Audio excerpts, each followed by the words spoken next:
கம்பராமாயணத்தில் கம்பர் ஒரு அழகான பாடலில் ஒரு மிகப்பெரிய உண்மையை புரிய வைக்கிறார். புகையடை தென்னின் அங்கு பொங்கணல் உண்டென்றென்னும் மிகையுடை துலகம் அப்படின்னு ஒரு வரி.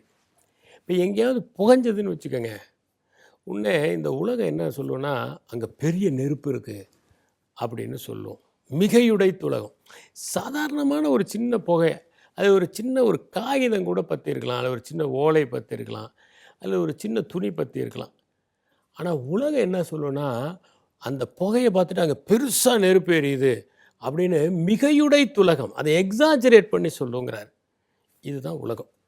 இப்போ சாதாரண ஒரு சம்பவத்துக்கு கண்ணும் காதும் மூக்கும் வச்சு அதை பிரம்மாண்டப்படுத்துறது உலகத்தினுடைய இயல்பு. இன்றைக்கி இல்லை, 1000 ஆண்டுகளுக்கு முன்னாடியே கம்பர் அதை ஃபீல் பண்ணி எழுதியிருக்கிறார்.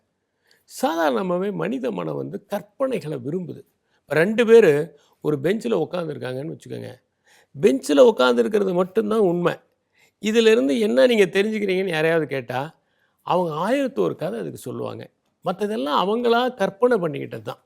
அப்போ கற்பனைகள் அதிகம், நிஜத்தை காட்டிலும் கற்பனைகள் வலிமையானவையாக இருக்கின்றன, அதிகமாக இருக்கின்றன.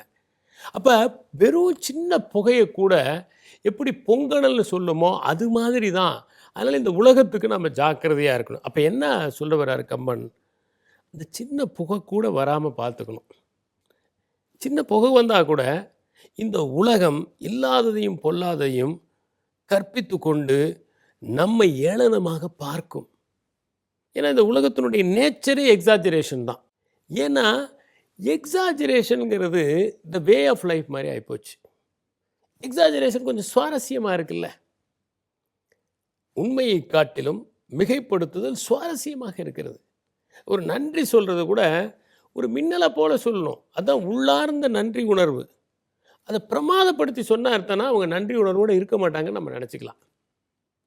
எதுவெல்லாம் மிகைப்படுத்தப்படுகிறதோ, ஒரு பாராட்டு கூட ஒரு அளவோடு அது அழகாக இருக்கும். அது ரொம்ப வலிந்து திணிக்கும் போது அது செயற்கையாக போயிடுது. ஒரு கூட்டமே பாராட்டுதலுக்கு எல்லாரும் பாராட்டினாங்கன்னா முதல்ல நமக்கு ஒரு கூச்சம் வர வேணாமா? அந்த மிகைப்படுத்துதல் என்பது உலகத்தினுடைய இயல்பு. கம்பர் சொல்கிறாரு, இந்த உலகம் ஒரு சாதாரண புகைக்கே பெரிய நெருப்பு இருக்கிறதா கற்பனை பண்ணிக்குது. அப்போ என்ன அர்த்தம்னா அந்த சின்ன புகை கூட வராமல் வாழ வேண்டியது நம்முடைய பொறுப்பு. யாராவது ஒரு சான்ஸ் கிடைச்சா அது இல்லாததையும் பொல்லாதையும் சொல்லுவாங்க. ஏன்னா உலகத்தில் 2 விதமான லை இருக்குது. ஒன்று பிளாக் லை, இன்னொன்று ஒயிட் லை. இப்போ நாம் ஒரு பார்க்குக்கு போகிறோம். யாராவது ஒருத்தர் அவர் சினிமாவுக்கு போனாருன்னு சொன்னால் அது பிளாக் லை. அதை நம்ம நிரூபிச்சிடலாம். பாருங்கள், நான் சினிமாவுக்கு போகவே இல்லை அப்படின்னு சொல்லிடலாம். நான் பாருங்கள் ரிசர்வேஷன் பண்ணலான்னு சொல்லிடலாம். ஏதோ ஒரு வகையில் நம்ம அதை ப்ரூஃப் கூட பண்ணிடலாம். நான் திருச்சிக்கு போயிட்டேன்னு ஒருத்தர் சொல்கிறாருன்னா, இல்லைங்க நான் திருச்சிக்கே போகலை, இங்கே தான் இருக்கேன் பாருங்கள், நான் அங்கே போயிருக்கேன், இங்கே போயிருக்கேன் பாருங்கள், அவரை கேளுங்க இவரை கேளுங்கன்னு ப்ரூவ் பண்ணிடலாம். பார்க்குக்கு போன ஒருத்தரை என்ன சொல்கிறதுனா, அவர் பார்க்குக்கு போனார், பார்க்கில் போய் அவர் இன்னாரோட இந்த மாதிரியான ஒரு விஷயம் பேசிக்கிட்டு இருந்தார் அப்படின்னு. இப்போ பார்க்குக்கு போனது உண்மை, அடுத்து சொல்லப்பட்டது எல்லாமே பொய். ஆனால் மக்கள் என்ன பண்ணுவாங்கன்னா, அவர் பார்க்குக்கு போனது, இப்போ நான் பார்க்குக்கு போனது உண்மைதாங்க, ஆனால் இதை பற்றி பேசலைன்னா, பார்க்குக்கு போனதை கரெக்டாக சொல்கிறான், மற்றது மட்டும் பொய்யா இருக்குமா?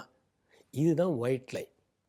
உலகம் முழுவதும் மக்கள் என்ன பண்ணுறதுன்னா, ஒருத்தரை பற்றி பிளாக் லை சொன்னால் ஈஸியாக மாட்டிக்குவோங்கிறதுனால ஒயிட் லையாக தான் பண்ணுறாங்க. இது எல்லா தளங்கள்லேயும் ஒரு ஒயிட் லை. ஒரு சின்ன விஷயத்தை சொல்லி அந்த உண்மைங்கிறது அதில் அணுவளவு இருக்கும், பொய்ங்கிறது மலையளவு இருக்கும். அந்த அணுவளவு உண்மையை வைத்துக்கொண்டு மலையளவு பொய்யை அவர்கள் தாங்கி பிடிப்பது, இதுதான் இந்த ஒயிட் லை.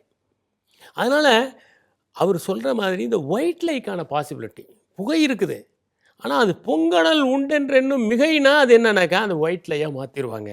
அப்போ என்னன்னா அதற்கான காரணமே இல்லாமல் வாழ்வது, சிறிதளவும் இடம் கொடுக்காமல் நேர்மையாக வாழ்வது, உண்மையாக வாழ்வது. அப்போதுதான் இந்த உலகம் மிகைப்படுத்துவதிலிருந்து நாம் தப்பிக்க முடியும். எனவே உள்ளுணர்வோடு நாம் இந்த உலகத்தில் வாழ்கிற ஒவ்வொரு நொடியையும் எச்சரிக்கையோடு அணுக வேண்டும் என்பதுதான் கம்பர் நமக்கு காட்டும் படிப்பினை. நன்றி, வணக்கம்.